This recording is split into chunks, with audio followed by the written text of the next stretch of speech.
Bonjour à tous, nous sommes le mercredi 5 août, voici notre point bourse. Les marchés sont repartis de l'avant avec de belles hausses. Le CAC prend actuellement 0,95% à 4 933 points, 0,80 sur le DAX à 12 687 points. Donc belle hausse un petit peu partout dans le sillage de ce qui s'est passé aux US hier avec des hausses de 0,3, 0,4% sur les principaux indices. Le CAC arrive sur une petite zone de résistance, 4940, 40-45. Enfin, bon, on va dire la zone 40-50. C'est une zone de résistance qu'on avait travaillé déjà précédemment. Au-dessus, on a 70-75. Hier, les achats ont bien fonctionné, puisque je proposais dès le matin un achat sur 4870. Moi, j'ai acheté à 71 précisément, donc dès 10 heures le matin, j'ai acheté là. On a pu revendre sur le rebond derrière, recommencer. Là, il a fallu être davantage patient, mais on a pu réaliser un nouvel écart. Donc, une belle volatilité en ce moment, c'est agréable à travailler.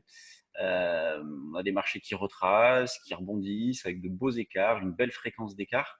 Donc, c'est assez chouette. Maintenant, partant de 4940, la zone d'achat se situe autour de 4905, on va dire 4895 zone basse, 4905 zone haute, puisqu'on a facilement des retracements de l'ordre de 35 points en ce moment. Donc 4905 à l'achat, ça peut être une proposition valable jusqu'en fin de matinée. Par exemple, là, il est 9h30 jusqu'à 11h. Et puis, si ça se fait, tant mieux. Si ça se fait pas, on verra. On verra un petit peu plus tard. Sinon, en dessous, la zone des 65-70 reste d'actualité aussi, mais c'est un petit peu hors sujet dans la mesure où le marché part d'un peu plus haut.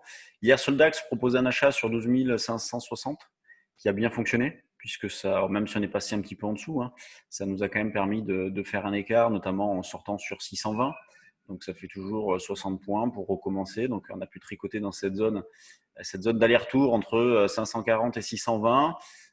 Partant de 12 700, donc eh bien, on peut rapprocher la zone d'achat à par exemple 610, 610-15, c'est assez logique. Après, on retrouve cette zone de 575. Vous voyez, les niveaux graphiques, on les voit assez facilement. Je vais prendre un petit peu de recul, comme le marché piétine la plupart du temps entre les mêmes niveaux. On voit bien les supports et les résistances à travailler. Ensuite, il y a des choix à faire en fonction des disponibilités de chacun, en fonction de l'heure aussi, puisque les pressions techniques augmentent à l'approche de fin de séance, donc il faut être davantage méfiant.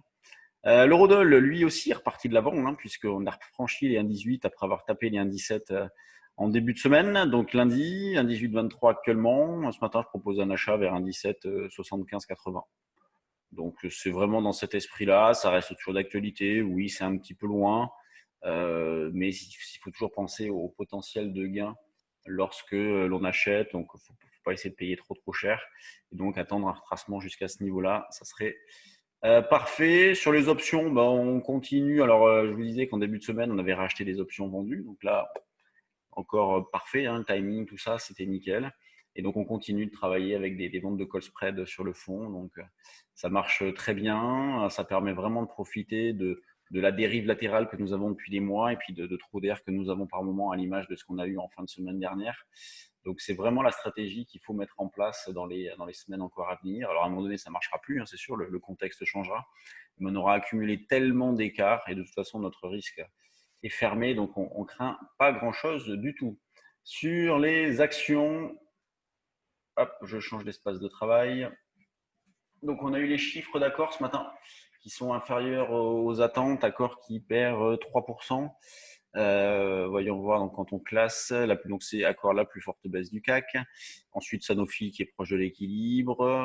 En plus forte hausse, nous avons Safran qui est pas mal, qui est en passe de sortir par le haut du rectangle. Alors il faudrait franchir cette zone-là, 98-20 pour s'extirper de cette dérive latérale qui dure depuis un petit moment déjà. Airbus qui dérive, qui se reprend aussi. Donc Airbus, Thales, Safran en même combat. Vinci qui repart un petit peu. Le grand Total qui prend 1%. Okay. Le CAC, 1%. Le volume, excusez-moi. Le volume 250 millions, c'est... non, ça, c'est pas le CAC. Hop. Le volume, 200 millions. C'est correct.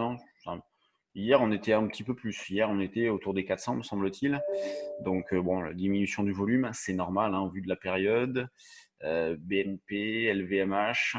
double appui sur la BMH d'ailleurs. C'est pas mal. Dans les screeners, donc on a Transgène qui a cédé des participations. Il y a eu un truc sur Transgène. Il faut continuer d'exploiter cette résistance autour d'un 82.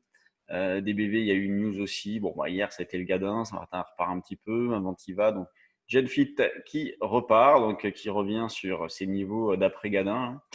Neuron, Natixis qui avait sorti ses chiffres en début de semaine. CGG, Airbus, Valneva, SMCP, Volantis, Claranova. Tiens, Claranova, que ça donne. Ouais, bon. Donc, on voit que le moral est plutôt pas mal. Sur les actions, il y a de la spec. On le voit dans les screeners tout de suite. Il y a pas mal de valeurs. Ça bouge bien. Sur l'indice, c'est très régulier. Des petits arbitrages, des petits ajustements, à l'image d'accord, sur des chiffres pas terribles, bon, petites sanctions. C'est pas méchant non plus. Au niveau des gros volumes, les grosses pondérations, Airbus, Sanofi, Total. Donc, c'est les 3 plus gros volumes du jour en termes de capital échangé. Et d'ailleurs, très gros volume sur Airbus, puisque Airbus, c'est quasiment 2 fois, c'est plus de 2 fois Total et c'est quasiment 2 fois Sanofi, donc la numéro 2. Donc, des marchés qui sont plutôt bien dans la continuité de ce que l'on connaît depuis des semaines, à savoir une grosse hésitation, un manque de conviction, des décalages de prix pour pas grand-chose, mais ce qui rend cette phase-là agréable à travailler. En tout cas, moi, je travaille très bien et j'en suis ravi. Allez, je vous laisse. Je vous souhaite une bonne séance. Dernière formation aujourd'hui. C'est en 2 parties, aujourd'hui et demain. Formation d'initiation au trading. Et puis, on se retrouve demain matin pour un nouveau point bourse. Allez, salut!